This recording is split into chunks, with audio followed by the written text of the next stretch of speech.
Hello, everyone, and welcome to New Consciousness Review. I'm Miriam Knight, and our guest today is Mal Warwick. Mal is an author, activist, and impact investor who supports nonprofits and progressive political candidates. His books include Values-Driven Business, How to Change the World, Make Money, and Have Fun, which he co-authored with Ben Cohen, the co-founder of Ben & Jerry's. Now, his latest book is called The Business Solution to Poverty, Designing Products and Services for 3 Billion New Customers. He co-authored that with Paul Polak, the award-winning founder of Windhorse International. Mal was formerly chairman of the Social Venture Network and co-founder of Business for Social Responsibility. Welcome, Mal. It's an honor to have you with us. Oh, thank you so much, Miriam. It's great to be with you. Thank you. You know, it says in your bio that you are one of the partners in the One World Futbol Project, which distributes virtually indestructible soccer balls to disadvantaged young people around the world. Now, I'm not sure our American listeners appreciate what a huge contribution that is, or even what the status of soccer is everywhere else in the world. What gave you that idea? Well, it wasn't my idea. It was an idea that came into the very fertile mind of one of my partners, Tim Yonigan, the inventor of the One World Futbol. He is a musician and an inventor, and he's traveled the world and knows full well what importance soccer, or as it's called elsewhere in the world, football, has for children all over the planet.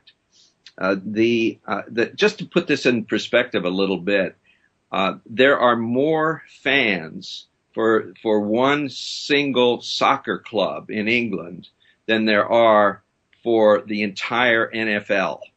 They have a documented set of nearly 700 million fans at the Manchester United Football Club. Mm-hmm. Mm-hmm. Well, there's hardly a place anywhere on the planet where soccer isn't played. If you list the top 10 sports in the world, none of the American sports even come into the top 5. And I believe you illustrated in your book this kind of visual image of poor young people kicking a deflated soccer ball around in the mud. So this is a wonderful contribution. And it is part and parcel of your social vision. What got you into this activism mode? I see that you actually started out in the Peace Corps. That's right. And that is where I can find the roots of the concern that I have for poverty around the world. That was back in the 60s. I came in the third year that Peace Corps was in existence, and trained in the U.S. and in Puerto Rico, and then went to Ecuador for a total of nearly 4 years in the Peace Corps. I spent most of my time working with indigenous peoples in Ecuador, both on the coast, in the highlands, and in the Amazon region. So I got a very broad view of the problems and the potential that lies in the billions of poor people around the world. You know, it's interesting. Both of the books that I mentioned in the introduction talk about a business solution, a solution where the people offering the service or the products actually make money at it, as opposed to the well-meaning charities around the world. Why do you feel it is so important to have this of commercial viability attached to these projects? Well, first I want to make clear that I am very supportive of philanthropic efforts of all sorts, and I would say that nothing that I say or do in the area of business in addressing the problems of poverty should detract from that support. However, there is a very clear pattern throughout the world among the thousands, probably hundreds of thousands of philanthropic projects that have been undertaken to address the problems of poor people. None of them has gone to significant scale. And the upshot is that there are now more poor people on the planet, defined as people living on $2 a day or less, than there were on the entire world in 1950 when the whole idea of ending poverty began. There are 2.7 billion people, nearly 2 out of 5 people on the planet who live on $2 a day or less. And this is despite more than 6 decades of very intensive effort by the UN, the World Bank, the IMF, philanthropists, NGOs, you name it, to bring an end to the problem of poverty. Why hasn't it arrived at a solution? Why haven't we seen more progress? Well, the answer is really pretty simple. It's a lack of resources. Yes, it seems like an awful lot of money goes into these efforts, and over time it certainly has been the case. But there is a total of perhaps $150 billion a year that goes into development projects worldwide. This is in an economy for the entire planet that amounts to $75 trillion this year. Now, there is simply no comparison. We all have trouble. Most of us have trouble with very big numbers like that. But let me tell you, $150 billion is a tiny drop in the ocean of the world economy. So the only place that the resources exist, and it really is more than just money. It's human resources. It's innovation, the potential for innovation that lies in the private sector, as well as the money that makes it possible to take those efforts to scale. Instead of addressing poverty in a village or a province or a single country, we can envision multinational programs that address the problems of hundreds of millions of people at a time. You're actually saying to use the vaunted business acumen of the West to apply the very grounded business principles to creating scalable projects that will not only return investment to the investors, but provide education and employment on the ground. So you would bring up whole ecosystems or econosystems, if you will. Mm-hmm. Well, there's that. I agree with most of what you just said. However, this is not just business acumen of the West. I would be very loath to suggest to people living in China or in India that the U.S. has a monopoly on business acumen.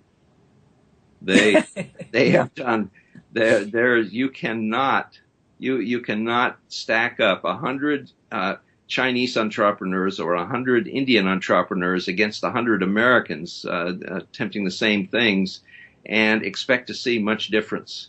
Sure. And you do make the point that it requires a much different mindset. It requires really getting down into the countries, down to the village level. Yes. Yeah. Expand on that, because that was such an important point. Well, the truth is that even though we see and hear so much about the slums of the big cities, Mumbai and Nairobi and Johannesburg and Sao Paulo, the fact is that the large majority of the world's poor, the truly poor people in the world, live in small villages. It's a rural problem. It is not primarily an urban problem. And if we really are going to go to scale in addressing the problems of poverty, we somehow have to get solutions out into those villages, which are often very isolated, perhaps even days walk away from the nearest road. And that is going to require a totally new mindset, a mindset that is capable of attacking the problem that's called in business the last mile solution. How do you actually deliver products and services to people in those isolated rural areas? Well, there are business models that work that can accomplish that, but they have not been employed to any meaningful extent by the existing businesses that do business in those countries. Mm-hmm. Give us an example of one of the projects that you used in the book that illustrates the approach. Well, my co-author, Paul Polak, has been at work launching 4 companies to illustrate and prove the concept of the design that we lay out in the business solution to poverty. It's a company called, one of those is a company called Spring Health.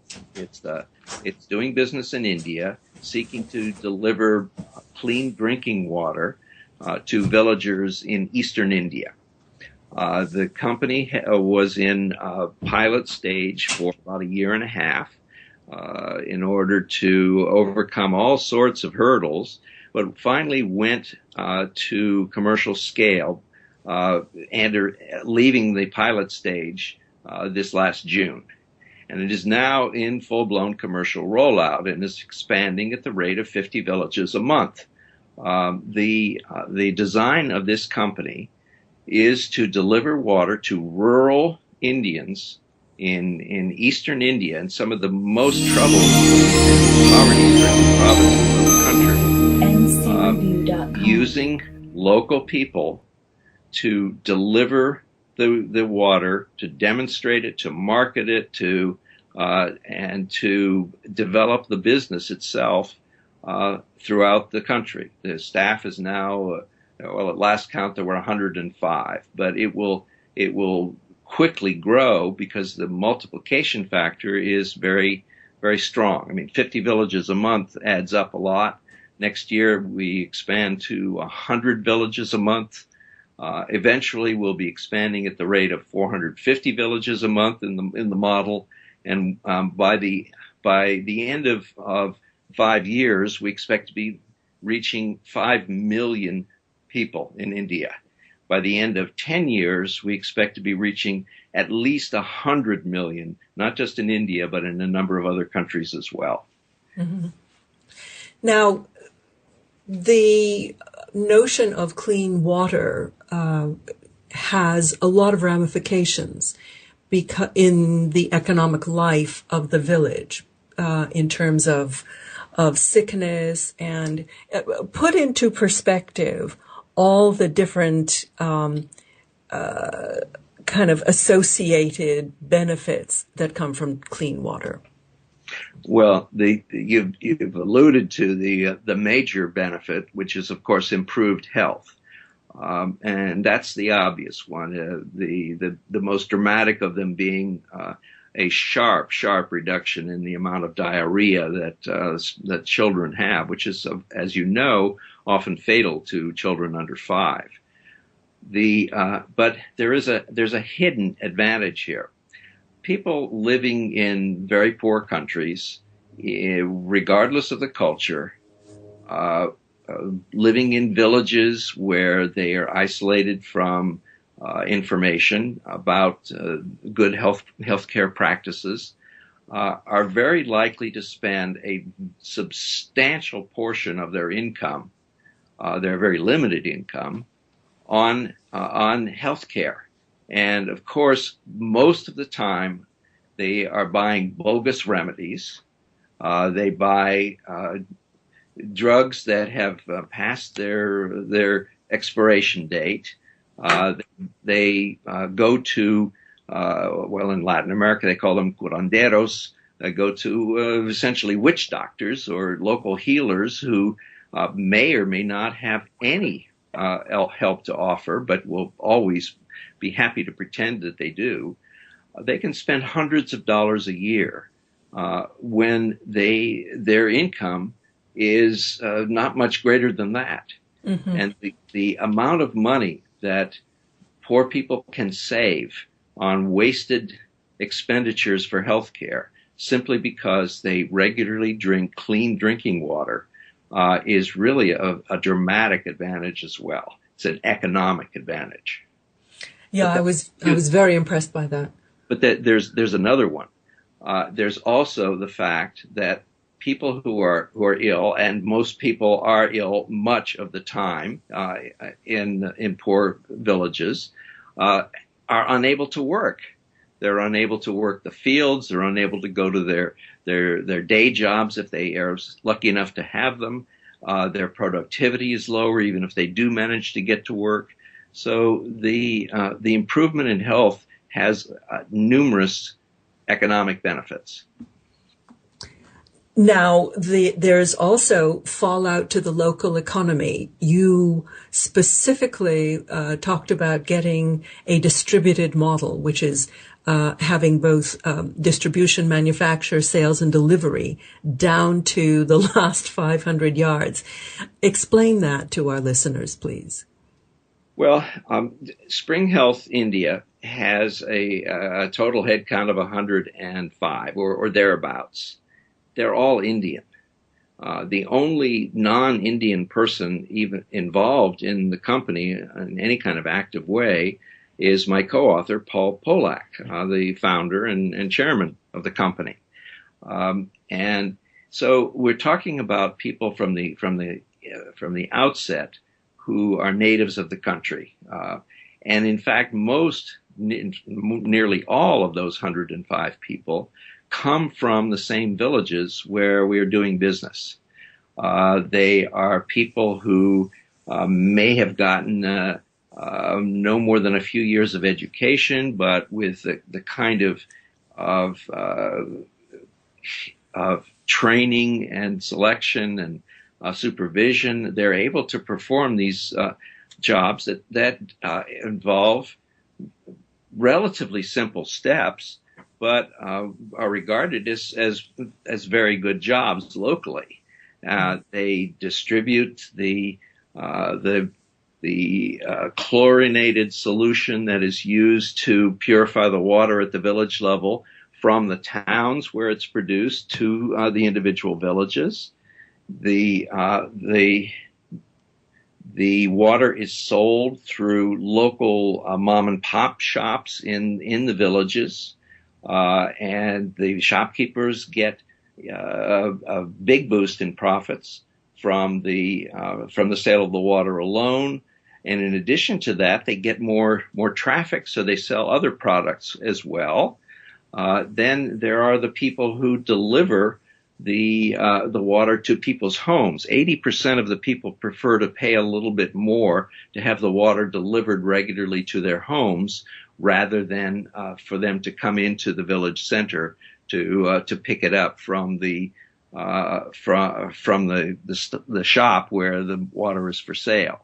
So the economic impact on the village as a whole is significant in the form of increased wages, in the form of increased profits for the shopkeeper, and in the form of increased savings from the impact of the water itself. Mm-hmm. Yeah, the ramifications were just so broad and impressive. Now, what kind of investment is required to jumpstart a country? You start with a model of like 50 villages? Well, in the case of Spring Health, I believe that the number of villages involved in the pilot was 35 or 37. Mm-hmm. But yes, it's somewhere between 25 and 50 villages to get a broad enough a broad enough cross section of the population of the area you've chosen to start in. So you had other projects like the treadle pump and lighting and charcoal. All of these projects were arrived at by looking at the needs of the people on the ground and then sourcing a technology that could be made ruthlessly affordable. I loved that term that you used. Uh-huh. Why is it so important to get it down and to a cost that a poor person can afford rather than have it subsidized, say, by the government or by an agency? You gave some really good reasons in your book. I'd like you to explain that for us. Well, I think the fundamental reason, quite apart from the financial considerations, is that if people are going to adopt a solution that will have a significant impact on the way they live their lives, they've got to own it. It can't be imposed from without. I mean, you know the old adage, you can give a man a fish. Give the man a fish, or you can teach him to fish. Yeah. Well, the fact is that most of the time, programs that teach people to fish actually give them the fishing rod, and so they often the people who are given the fishing rod will find that it somehow gets broken in a short period of time, and they're no longer fishing after a week or two or a couple of months. What we would contend is that it's important to teach the man to fish, and then to make a fishing rod available to him on terms that he can afford, so that he can pay it off over time. You loan him the money, but he's got to pay it back. And when he does that and actually takes ownership of that fishing rod, then he is going to be far more inclined to continue fishing and make it into a livelihood for himself. Yeah, I was so surprised when you described the multitude of pumps, for example, that are lying useless because they were owned by the government. They're kind of in no man's land. They broke down and nobody is around to repair them, so the people go back to drinking dirty water. Yes, it's absolutely true, and it's a worldwide reality that is too little appreciated by American donors. This was actually the rule, not the exception, in decades past, when, for example, CARE, a very well-known American-based charity, had for a considerable period of time a huge program in well drilling. They would send technicians into one village after another and dig wells. And they were great wells. They were very well designed and very well constructed. And then the technical team would move on to the next village, having completed one well. Well, it would seem that after maybe a couple of months, could have been a year, something would break in the well. What are the villagers going to do? Well, in the first place, nobody owns it. In the second place, they don't know how to fix it. Even if they have the spare parts, which they probably don't, even if the spare parts are available somewhere in the country, it's probably not near where the village is. So the upshot is that it's really been a wasted effort. It's been an effort that has illustrated once again that people need to really buy into the concept that you want to convey to them. And if they don't, well, forget about it. ncreview.com. You came up, or one of the companies came up with a pump that could be delivered, including drilling a well or tapping into a well, for $25. That's impressive. Well, actually, this is a pump called the treadle pump. It was invented by a Norwegian engineer back in the 70s. and the NGO that that employed the engineer started to try to put it to work in villages in northern Bangladesh. They succeeded in getting a few thousand of them out into people's hands and working, but they didn't know how to market the treadle pump. This was back in the early 80s. So they went to my co-author Paul Polak's organization, International Development Enterprise, which was a nonprofit, a business-oriented nonprofit, and they said, help us commercialize the treadle pump. So IDE set to work, and over the space of a decade, they managed to sell 1.5 million treadle pumps. And an additional 1.5 million or so were sold by other entities, UN agencies, NGOs, businesses. And the treadle pump became one of the breakthrough successes in rural development in recent decades. One of the few things that really has really had a profound economic impact where it has been employed. And this is both in South Asia and in sub-Saharan Africa and elsewhere around the world. Now that was a predecessor, a nonprofit effort subsidized by the contributions that supported international development enterprises. We're in this current round of effort. Paul is engaged in for-profit, fully market-driven enterprises, businesses, for-profit businesses, and I described briefly Spring Health. There are 3 others in various stages of development. One of them will collect agricultural waste from the fields that from farmers' fields near villages, bring them into villages, set up kilns where the waste can be roasted and can be converted into a low carbon emission fuel, which has very high commercial value and can provide a substantial amount of new income for the village as a whole and for the farmers whose agricultural waste is roasted there, plus all the jobs that are created in the process.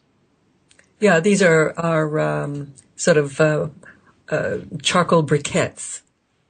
They're not. It's not charcoal exactly. It's a substance that's been called green coal or biocoal. Mm-hmm. It's really a little different from charcoal. It has a low carbon emission rating when burned. It can be sold to say coal-fired electric generating plants in China or in Europe, and of course there are lots of them in both places, and can help them lower their carbon emissions by 20% or more, and provide carbon credits, which are very valuable for them. This confers a very high commercial price for the green coal. You know, it's interesting to contrast this with the somewhat wrong-headed notion of using ethanol as an admixture to gasoline. Right. Where you cut down forests to raise corn to create ethanol. Yes. It is just ridiculous. Anyway, getting back to the treadle pump and the Spring Health, I was so tickled when you described how you actually market these things. Well, marketing, it turns out, is by far the biggest challenge in distributing and selling products and services to poor people. You can design it, you can price it, you can produce it, but try figuring out how you can actually persuade people that they need to buy it. even when you sit down with them face to face and have a long conversation with them, and they know they need to buy it, and they will buy it. The fact is that people who are living on $2 a day or less are not too surprisingly very value conscious, and for them to spend what is truly hard-earned money on anything at all requires them to be fully convinced. So, yeah, first of all, you're not going to put ads in the newspapers or magazines because they, for the most part, don't read. You are not going to use ads on television or on radio because they don't have radio or even radios in most places, or certainly not televisions. They are not hooked up to the internet, so you can't use email or web ads. What are you going to do? How are you going to actually promote village by village, especially if you're going out 50 villages per month in an expanding business? You have to work up a very systematic, very closely tailored marketing program that uses traditional media that appeal directly to people in their own terms. So in the case of Eastern India, for example, the Spring Health uses teams of professional actors who go village by village to put on plays that illustrate the value of the safe drinking water, the impact that it will have on the family. They have demonstrations. They bring in teams of people, 10 at a time, to go door to door in every neighborhood of the village, and they have a local vehicle, equivalent to a truck. Maybe it's just simply a cycle trolley that goes down the pathways as the team is going out, having a sound system which broadcasts music to support the work of the door-to-door team. In the case of the treadle pump, the International Development Enterprises actually produced Bollywood movies. They would hire people directly from Bollywood. They had a Bollywood star anyway to headline the movie, and the story would be a traditional Bollywood story. It's a love story where the male lead and the female lead are somehow at odds, and all kinds of terrible things happen, and they're pushed apart even though they know they must get together, until finally they reconcile and they come together in a great song and dance act, and they're going to live happily ever after because of the treadle pump. If I recall correctly, the Bollywood movie was so successful, they're planning on doing a new one each year. Oh, they were doing it each one. This was back in the 80s. Yes, They were doing this. In fact, back in the 80s, 30 years ago, they were doing this at a cost of $25,000 per movie, if you can imagine that. It's like the old days of Hollywood. Oh, it definitely is like the old days of Hollywood. That is so great. I was struck by how similar many of the considerations of such businesses are to the marketing of any new business anywhere in the world. I mean, when you're talking about getting to know your market, setting up a team, doing the getting the logo, the infrastructure.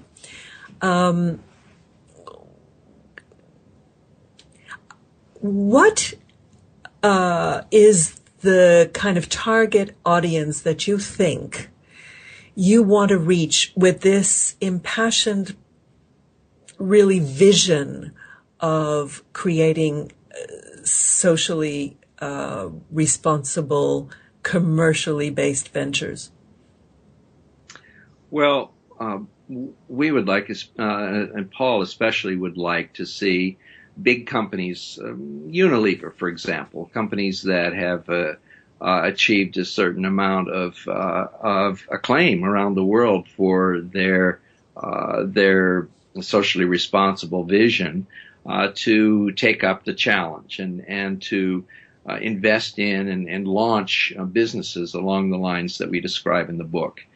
But we both realize that it's much more likely that if businesses like this are going to be started, that they're going to be arranged by entrepreneurs. It's individual entrepreneurs, often starting from scratch, who are most likely to undertake these admittedly very risky ventures in hopes of achieving something really big. And what would be really big is to serve 100 million customers or more at the bottom of the pyramid and help transform their lives. You're actually penciling out an impact of a $10 billion revenue over 10 years. That's B with a billion with a B. That's right. Paul has calculated that in order to reach scale, global scale, in order to have a truly measurable impact on the incidence of poverty in the world, that it is necessary to build very large multinational ventures. Each of these companies that he is engaged in starting, and that we hope will be started by many, many others as well, needs to be designed. In the case of those that are underway, has been designed to reach at least 100 million customers over the space of 10 years, to realize revenues annually of $10 billion or more, and to generate a big enough profit, a profit that's commensurate with the great risk that has to be undertaken in the first place, so that international market capital can be drawn to the enterprise. What would be the capitalization required for something of that scale? Surprisingly little. We believe that ultimately, once the venture reaches global rollout and is moving into multiple countries simultaneously, there will be millions and millions of dollars required. But it would seem to me unlikely that if the company is well designed, well conceived, and well managed, if everything's well executed, that one of these ventures could be capitalized for significantly less than $100 million. Which, by standards nowadays, is really quite modest. It's extremely modest if you're talking about a $10 billion a year business. You describe projects in certain universities like Stanford that focus on developing the kind of technologies that could cause a breakthrough. Can you describe some of them for us? Yes, there's a course at Stanford Business School called Entrepreneurial Design for Extreme Affordability, which, not too surprisingly, was started by my co-author, Paul Polak, not too many years ago. I think it was about 5 years ago. This is a course that draws both undergraduates. I think it is an undergraduate course, but I'm not certain. It's extremely popular and it's always oversubscribed, very competitive to get into.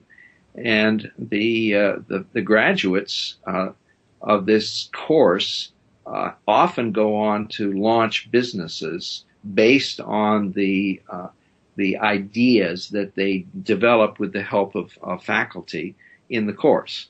There is one business that's now very quickly expanding around the world called D-Light Design, which has developed solar lanterns that are widely in use in sub-Saharan Africa, South Asia, and in an increasing number of countries that bring advanced technology to bear at affordable prices at the village level. Mm-hmm. And again, the ramifications of this light mean that youngsters can actually read and study after it gets dark. They can improve their education. It leads to a almost seismic shift in the educational and economic prospects of these young people. Yes, it does, and of course it has a positive impact as well on the rest of the family. I mean, if the family has a little business, which is quite possible, there are lots and lots of little cottage industries in poor people's homes around the world. They can work after dark. Which they may very well want to do to increase their income. Yeah, one of the things that we don't appreciate, among many, is the difference that it makes to a person's life to be earning $3 a day instead of $2 a day. Oh, it's absolutely. It can be the difference between making it possible for the family to keep their children in school, including the girls, into high school, rather than yanking them out in the 5th grade. Now, you have set your sights, you and Paul have set your sights quite high in terms of the impact that you are hoping for this kind of business. Would you turn your nose up at smaller projects, entrepreneurs who perhaps are not really up to the notion of a $10 billion business? Well, no, absolutely not. And in fact, I should clarify that. One of the nonprofit organizations that I support enthusiastically is a small NGO based in San Francisco, with most of its staff and operations in South Asia, in Nepal, India, and Bhutan, which is working with villagers to build combination libraries and community centers that are sustained by businesses launched by the villagers themselves. Now, over the space of more than 20 years, this organization, Read Global, has built. I don't know the total number. I'm guessing 100 of these centers, and every one of them has had a profound impact on the villagers. Very often living in very isolated villages, sometimes days away from the nearest road, and I think that the transformation that these centers have helped to engineer in those villages is extremely gratifying. I think it's wonderful, and I remain a donor and a friend to the organization. And I think that the impact that Read Global has on 1 million villagers is a very worthy cause. I think that businesses that can impact hundreds of thousands or a few million people through the work that they do are also well worthy of support. But the point that Paul and I make is that if the problem is poverty, and if the problem is that 2 out of 5 people on the planet are still living on $2 a day or less, and we want to do something meaningful about that, then you have to take a very visionary approach. You've got to aim big. You've got to go for scale. Mm-hmm. Scale has been the bête noire of development experts since day one. Mm. Yeah. You have to go for scale, but you also have to go for something that meets a real need. Yes. You were giving the example of Reed International with their library community centers. You also gave the example in your book of well-meaning people who endowed libraries that then were kept under lock and key and nobody could access them. Yes, there are many nonprofit organizations which are engaged in that sort of work, and their impact, by and large, is marginal, precisely because they are solutions imposed from without and do not have the buy-in of the villagers. Reed Global will only respond to inquiries from villages. The villagers come in, apply to Reed on their own hook for help in putting together a library and community center. Mm-hmm. And they must found and sustain a business with the profits used to hire librarians and to maintain the community center.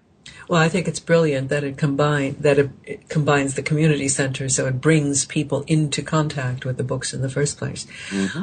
Now, what about local U.S. poverty?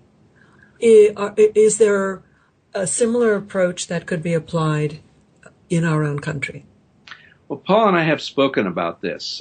He's told me that in a couple of different areas, he has tried to apply the same kinds of business savvy principles to working with poor people here. He worked with homeless people in Denver, and he worked with farm laborers in an agricultural region heavily Hispanic in population in Colorado. And in both cases, he was able to work with the local people to develop business ideas into reality that did make a difference in their lives. The businesses would obviously not be designed in quite the same way here in the United States, but yes, a similar approach could be taken. What we advocate is an approach that, as you know from the book, we call zero-based design.